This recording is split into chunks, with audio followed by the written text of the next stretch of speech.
আমাদের রবকে। বিধান মানব কার? রব শব্দের 5টি অর্থ এসেছে কোরআনে। প্রধানত কয়টি অর্থ? 5টি অর্থ এসেছে। রব মানে সৃষ্টিকর্তা। ইয়া আইয়ুহান নাসু উবুদু রাব্বাকুমুল্লাযী খলাকাকুম, তিনি সেই রব যিনি আমাদেরকে সৃষ্টি করেছেন। ইন্না রাব্বাকা ইয়াবসুতুর রিজকা লিমান ইয়াশা, রব শব্দের দ্বিতীয় অর্থ রিজিক দাতা, আমাদের রিজিক দানকে। তাহলে রব হিসেবে আল্লাহকে মানলে রিজিক দাতা হিসেবে মানবেন কাকে? তাহলে বলেন আপনার আমার রিজিক দাতা কে? এই মিয়া, আপনার আমার রিজিক দাতা যদি আল্লাহ হয়, কোন লজ্জায় সুদের ব্যবসা করবে? এই তোমার রব যদি আল্লাহ হয়, রিজিক দাতা যদি আল্লাহ হয়, তুমি কোন আক্কেলে ঘুষ গ্রহণ করো?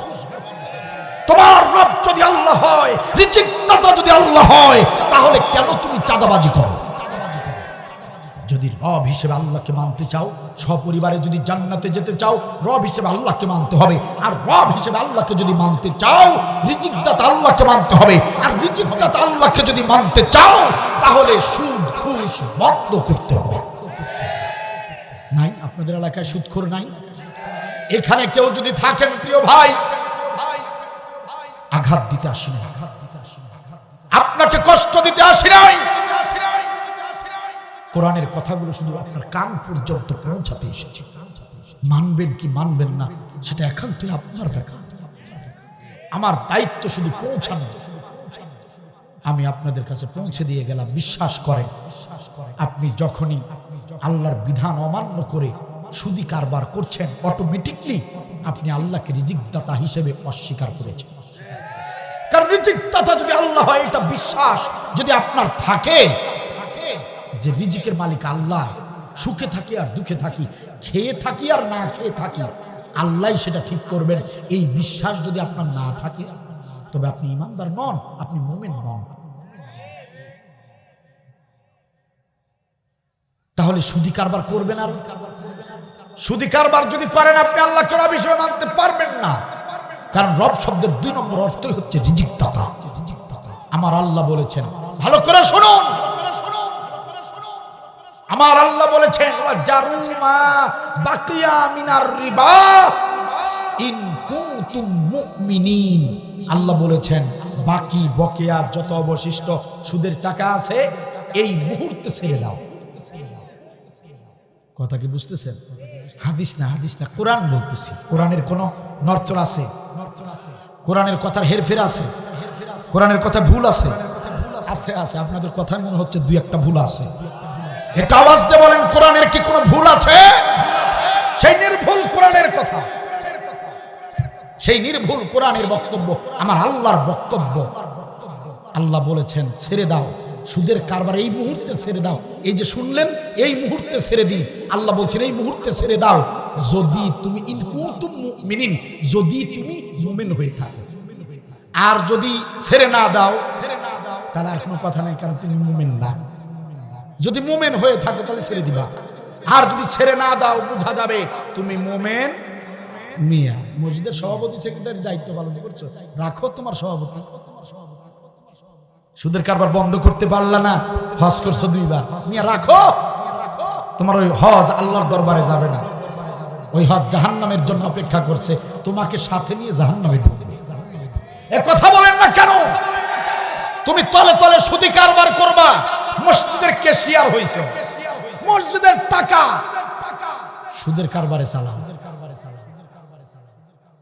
আপনাদের এলাকা নাই, আমাদের এলাকায় আছে এরকম বিচার সালিশ পর্যন্ত হয়েছে ভাই।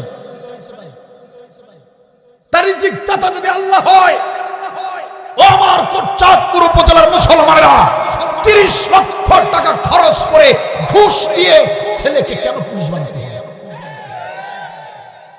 রিজিক দাতা তোমার আল্লাহ যদি হয়, 30 লক্ষ টাকা 20 লক্ষ টাকা খরচ করে কেন সরকারি চাকরি দিয়ে দিলেন? ও এমনি আপনার 10 টাকা বের হয় না? কোরআনের মাহফিলের কথা বললে, সহযোগিতা চাইলে 50 টাকা নোট বের হয় না?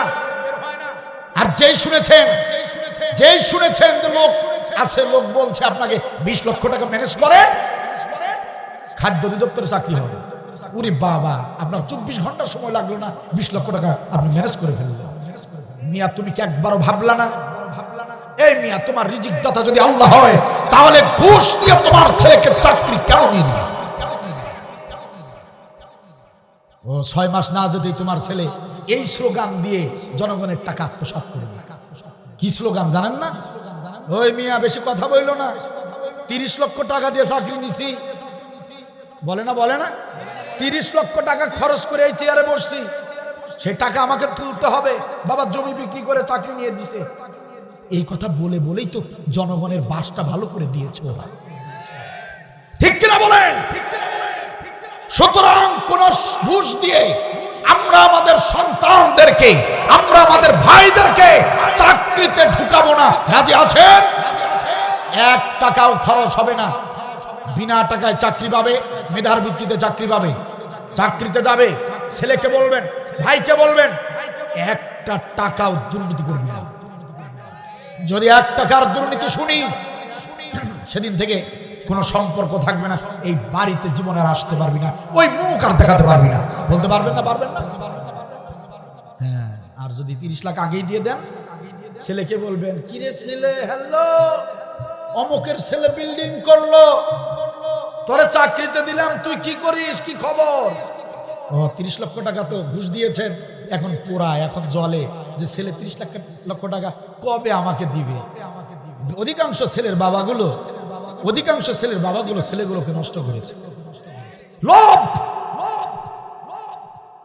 মুখে তো খুব বলেন রিজিক দাতা, রিজিক দাতা, রিজিকে থাকলে খাবো ইনশাল্লাহ, কথায় কথায় রিজিক রিজিক, আল্লাহ আল্লাহ, কিন্তু তলে তলে সুদের কারবার করতেছেন, তলে তলে ঘুষ দিচ্ছেন। আল্লাহ রাব্বুল আলামিন বলেন, রব হিসেবে যদি তোমরা আমাকে মানতে চাও, রিজিক দাতা হিসেবে আমি আল্লাহকে মানতে হবে। আর আমাকে যদি রিজিক দাতা হিসেবে মানতে পারো, ও গোলামরে কথা দিলাম, সপরিবারে তোমরা জান্নাতে প্রবেশ করবে। তাহলে আজ থেকে আমরা সুদ, ঘুষ, দুর্নীতি করবেন। দুর্নীতি কি শুধু ওই এমপি মন্ত্রীরা করে? আপনার পরিবারে আপনার দুর্নীতি আছে, কথা কি বুঝছেন? নিয়ম নীতির বহির্ভূত যা কিছু তাই হলো দুর্নীতি। আপনি ভালোটা খান, প্রতিবার মাছের মাথাটা আপনি খান, আপনার স্ত্রীকে কোনোদিন মাছের মাথাটা দিলেন না, এটা দুর্নীতি না? কথা বলে না? আপনার ছেলেটার পিছনে হাজার হাজার টাকা প্রতি মাসে ব্যয় করেন, মেয়েটার পিছনে কোনো খরচ নেই, হাফিজি মাদ্রাসায় দিয়ে আসছেন, মাসে 2000 টাকা খরচ, এটা দুর্নীতি না? ছেলের জন্য আপনি 10,000 20,000 খরচ করবেন, আর মেয়েটার জন্য আপনার কোনো খবর নাই, দুর্নীতি না?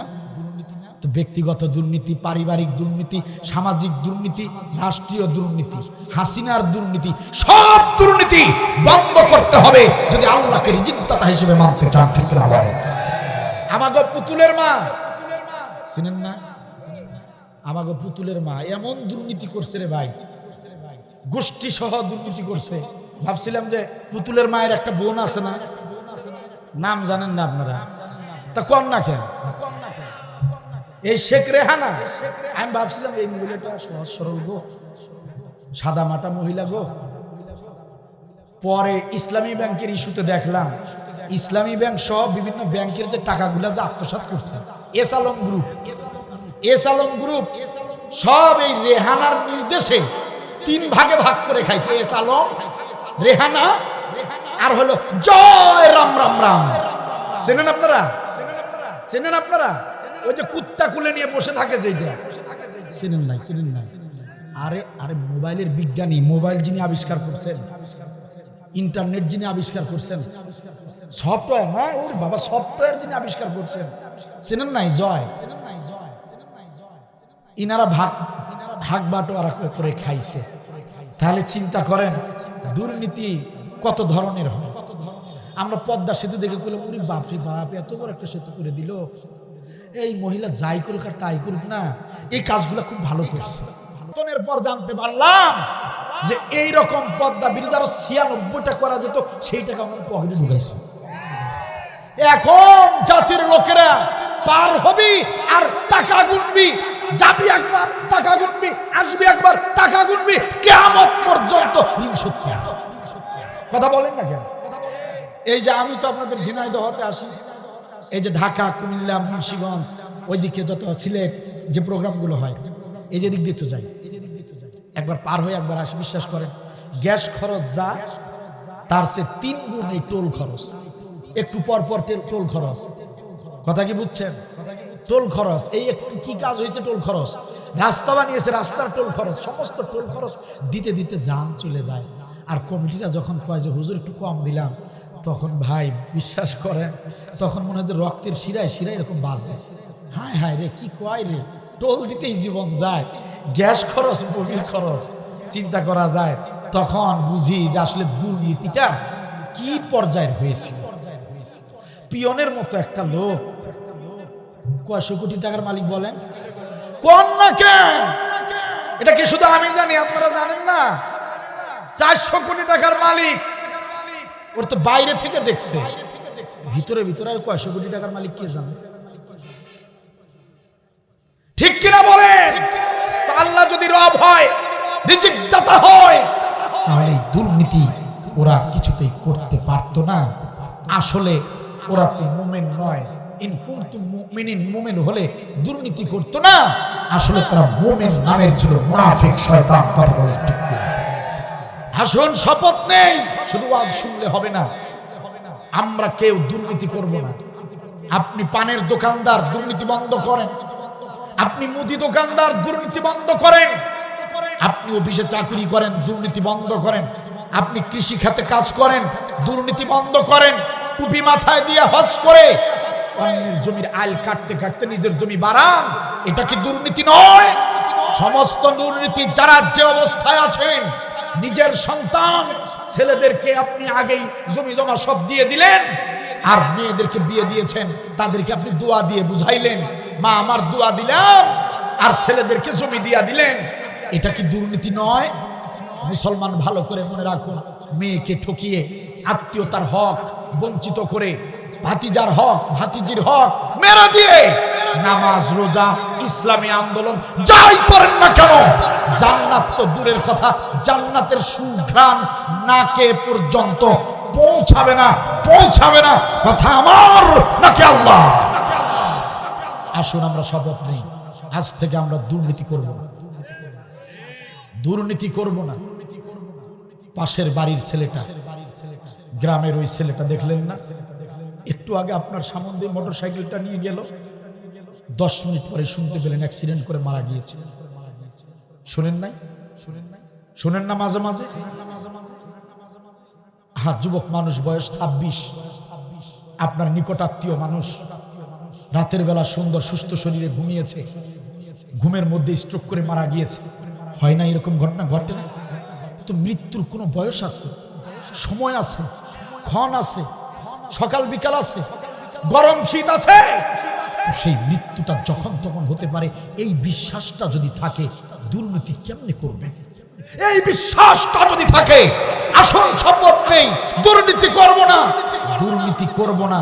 যে কোনো মুহূর্তে মালাকুল মউত এসে যেতে পারে। ঈমান নিয়ে মরতে চাই, মুনাফিক হয়ে, জাহেল হয়ে কুফরি মৃত্যুবরণ আমরা করতে চাই না। শপথ নেওয়ার দরকার আছে না? আসুন আমরা শপথ নেই, নিজেরা অন্যায় করব না, নিজেরা দুর্নীতি করব না, কারো দুর্নীতি অন্যায় আমরা সহ্য করব না। যার যার জায়গা থেকে আমরা প্রতিবাদ গড়ে তুলব, যার যার জায়গা থেকে আমরা অন্যায়ের প্রতিবাদ করব। টকবগে তরুণ যুবকেরা যদি জীবন দিতে পারে অন্যায়ের প্রতিবাদ করতে গিয়ে, আমার মতো আপনার মতো সলিমউদ্দিন, কলিমউদ্দিন, আব্দুল বারীর জীবন গেলে কি এমন ক্ষতি হবে? বরং আপনার আমার তো কপাল খুলে যাবে। অন্যায়ের প্রতিবাদ করতে গিয়ে যদি জীবনটা চলে যায়, তাহলে তো শাহাদাতের মৃত্যু নসিব হয়ে যাবে, ঠিক কিনা বলেন? আর আমাদের দেশের শুধু নয়, সারা বাংলার, সারা বিশ্বের জমিনের তৌহিদি মুসলমানদের কলিজা ছিলেন আল্লামা সাঈদী রহমাতুল্লাহি আলাইহি। 13টা বছর জেলখানার ঘানি টেনেছেন। শুধু তাই নয়, কাফের বেঈমানরা মোদির ষড়যন্ত্রে পুতুলের মা, তার নির্দেশে আমাদের কলিজার টুকরাকে বিষ মিশ্রিত ইনজেকশন পুশ করে হত্যা করেছে। আপনারা তার প্রত্যক্ষদর্শী, কথা বলেন ঠিক কিনা? সম্মানিত ভাইয়ের আমার, আল্লামা সাঈদীর মতো মানুষ যদি ন্যায়ের পক্ষে থাকার কারণে জীবন দিতে পারে, আল্লামা সাঈদীর পায়ের জুতার ফিতার মতো সম্মান মর্যাদা আমার নাই। সেই আল্লামা সাঈদী যদি জীবন দিতে পারে, আমি আব্দুল বারী লক্ষ হাজার বার ন্যায়ের পক্ষে থেকে জীবন দিতে পারি। আমার সঙ্গে কারা কারা রাজি আছো? দুহাত তুলে আল্লাহকে দেখা।